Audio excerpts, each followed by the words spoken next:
Good day everyone, I am Meraluna of Esparagoza and I am your reporter in Campus Journalism. And in my discussion, I will discuss first the definition of editorial, second is the essentials of editorial, and third is the characteristics or other characteristics of editorial, and fourth is the principles in journalism present in editorial, and lastly is I will discuss the comparison between editorial versus opinion versus column.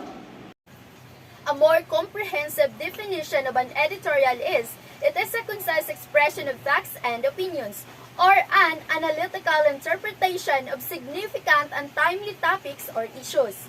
It is logical and pleasing to influence opinion or to interpret significant news such that its importance to the reader will be clear. It is treated with formality. Through an editorial, the paper has the opportunity to write what it thinks about issues affecting the readers.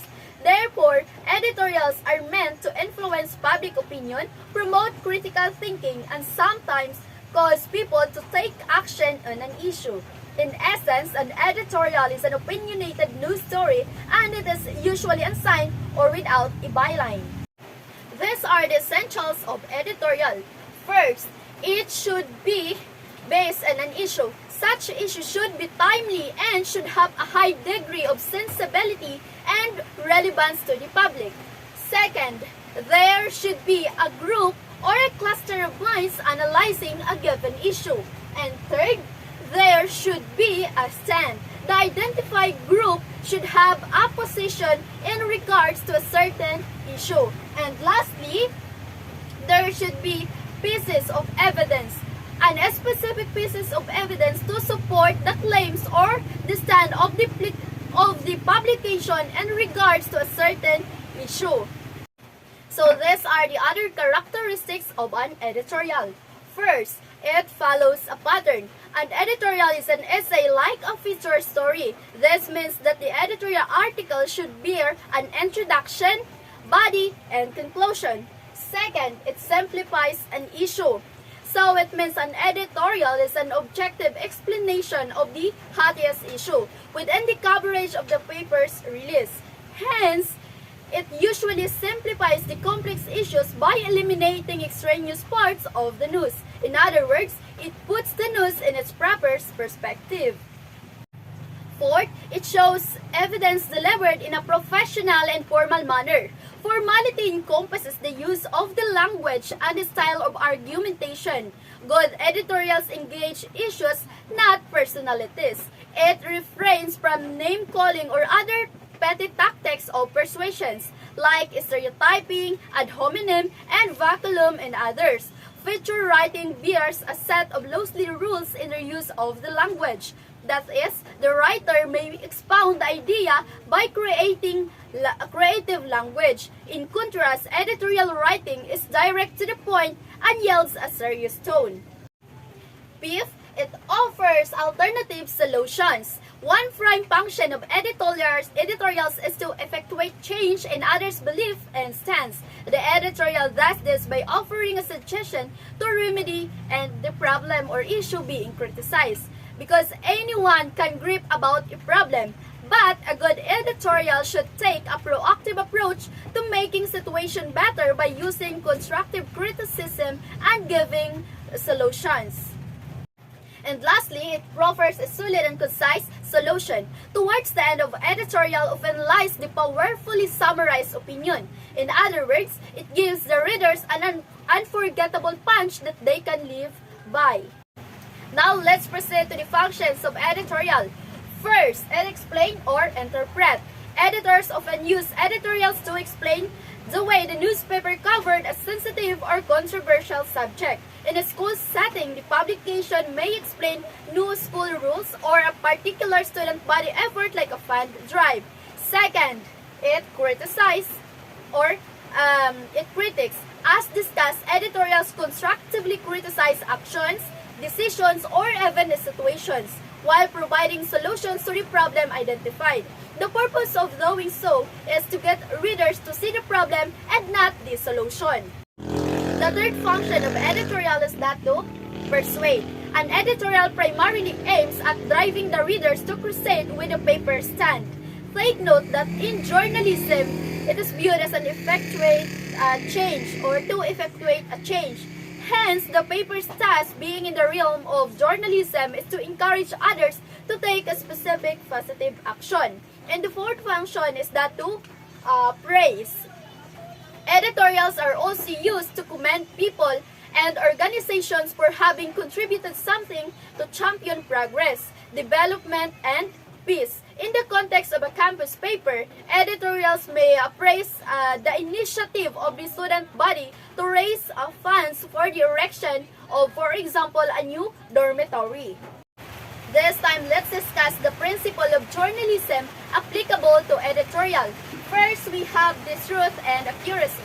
An editorial should be based on verifiable facts and credible sources to support the opinions. Even though editorials express viewpoints, there should not spread misinformation or distort facts just to fit a narrative. Second is the fairness and the objectivity. While editorials take a stance, they should consider multiple perspectives and acknowledge counter-arguments and avoid personal bias that might mislead readers or misrepresent the issue. Third is independence, and editorial should reflect the independent opinion of the publication and free from external influences such as advertisers, political groups, or the sponsors. An editor should not allow conflicts of interest to shape their opinions. And the fourth one is the accountability. If an editorial contains an error, the publication should correct it promptly and acknowledge the mistakes. And writers should take responsibility for the views they express and be open for the public feedback. Fifth is the public interest. Editorials should prioritize issues that matter to the audience, such as social justice, governance, and public policies. And they should serve the common good rather than their personal or corporate interests.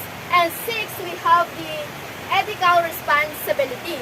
So, when it comes to ethical responsibility, writers should avoid defamation, hate speech, personal attacks against individuals or groups. And instead, they can use respectful and professional language even when criticizing a subject or an issue. 7 is the editorial should have clarity and persuasion. So editorial should be clear, concise, and persuasive, presenting arguments logically and compellingly, and use strong evidence and rhetorical strategies to convince readers effectively. And the 8th one is the social responsibility. Editorial should contribute positively to society by addressing important issues, advocating for ethical practices, and influencing public opinion for the common good. This time, let's proceed to the discussion of the comparison between editorial versus column versus opinion. First, let's discuss about the editorial. So when we say editorial, it is a type of writing typically found in newspapers, magazines, or other periodicals that expresses the opinion of the publication's editorial board. So unlike regular articles, editorials are not attributed to a specific writer, but rather reflect the collective stance of the publication on a particular issue. Furthermore, editorials are often used to comment on current events, suggest policies, or influence public opinion on important topics. The next one is the column.